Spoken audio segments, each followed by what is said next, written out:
Om Swastiastu, selamat pagi anak-anak. Kembali lagi dengan mata pelajaran IPS, pertemuan kita yang kedua. Dalam pertemuan ini Ibu akan memberikan materi tentang letak dan luas Indonesia. Tujuan pembelajaran kita pada hari ini adalah siswa mampu menjelaskan peta sebagai penunjuk lokasi, dan yang kedua itu adalah siswa mampu menjelaskan luas dan letak wilayah Indonesia. Nah, seperti kita ketahui bahwa Indonesia itu adalah sebuah negara yang sangat luas, yang terbentang dari Sabang sampai Merauke. Indonesia terdiri atas wilayah perairan yang sangat luas. Nah, bagaimana cara mengetahui letak dan luas wilayah Indonesia? Caranya itu adalah dengan menggunakan peta. Nah, pertanyaannya adalah, apa sih itu peta? Nah, kalian bisa perhatikan ada contoh peta atau gambar peta Indonesia.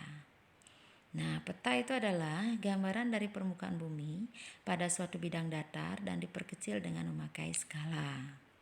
Itu namanya peta. Jadi, apa yang digambarkan di peta itulah yang terdapat di permukaan bumi. Berikutnya adalah manfaat peta. Manfaat peta bagi si pembaca itu bisa dipergunakan untuk menunjukkan posisi lokasi relatif di muka bumi, kemudian menunjukkan gerak atau kecenderungan perubahan pola keruangan di muka bumi, menunjukkan arah jarak serta sebaran fenomena di muka bumi, dan yang terakhir adalah menggambarkan ukuran luas dan bentuk fisik dan sosial budaya. Selanjutnya adalah peta itu memiliki berbagai jenis, ya, dilihat dari bentuknya, kemudian isinya dan skalanya. Nah, jenis peta berdasarkan bentuknya itu dibagi menjadi 3. Ada peta digital, ada peta timbul atau peta relief, ada peta datar.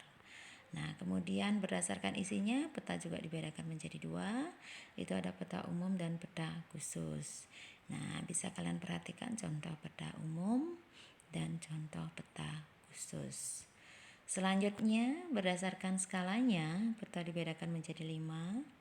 Ada peta kadaster, peta skala besar, kemudian peta skala sedang, peta skala kecil, dan peta skala geografis.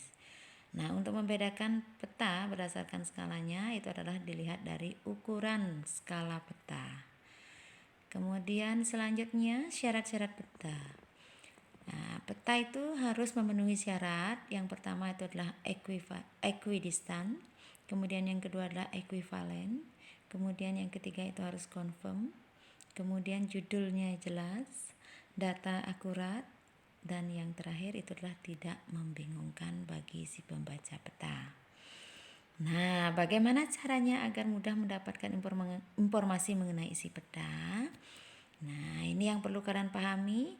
Sebagai pembaca peta, itu harus memahami komponen yang terdapat pada peta. Pertanyaannya, apa saja komponen peta?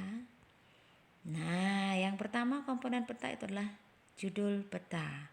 Jadi peta itu harus memiliki judul, ya, yang nanti bisa menunjukkan isi dari peta tersebut. Nah, bisa kalian perhatikan contoh peta Provinsi Bali. Kemudian skala peta. Jadi skala peta itu adalah menunjukkan perbandingan jarak antara yang ada di dalam peta dengan jarak yang terdapat di lapangan atau jarak yang sesungguhnya.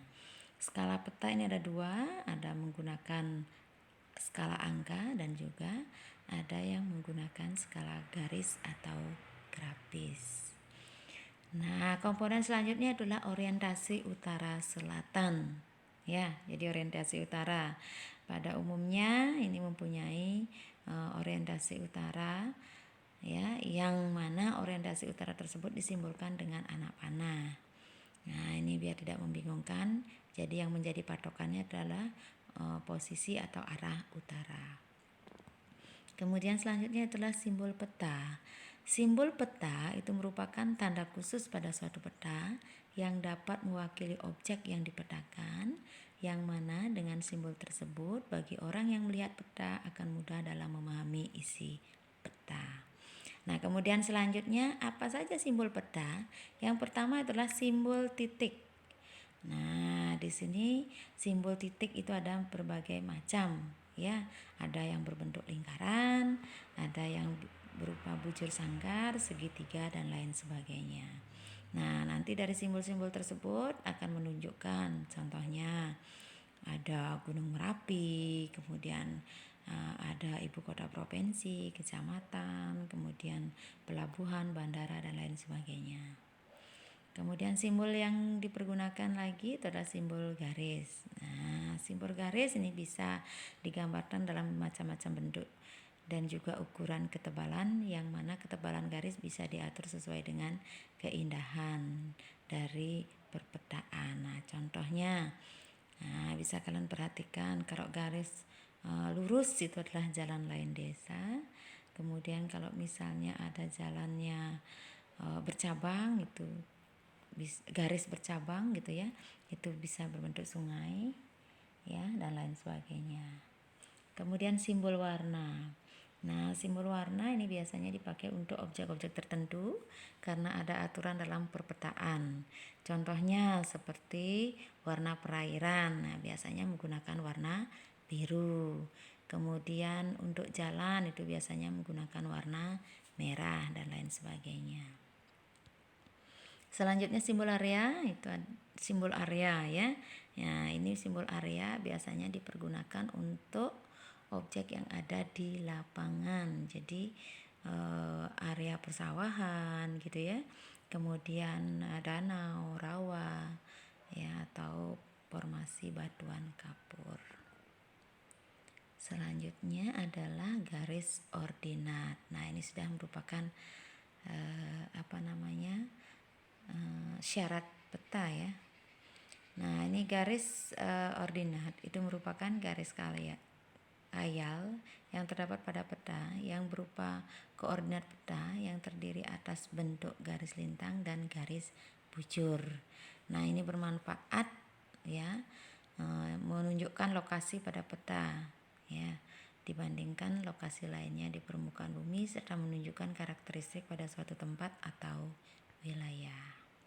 Nah, kemudian yang harus terdapat pada peta itu juga insert. Nah, insert itu adalah peta kecil yang terdapat pada suatu peta, atau di dalam peta itu terdapat peta kecil ya, dalam rangka untuk menunjukkan lokasi daerah yang dipetakan di antara lokasi lain yang lebih luas. Kemudian peta itu harus ada legenda. Ya, legenda atau legend ya. Itu merupakan keterangan semua objek yang ada pada muka peta. Dengan legenda atau legend, pembaca peta akan lebih memahami mengenai objek yang ada pada wilayah yang dipetakan. Kemudian selanjutnya adalah sumber data. Nah, untuk membuat peta ini jadi ada sumber datanya ya.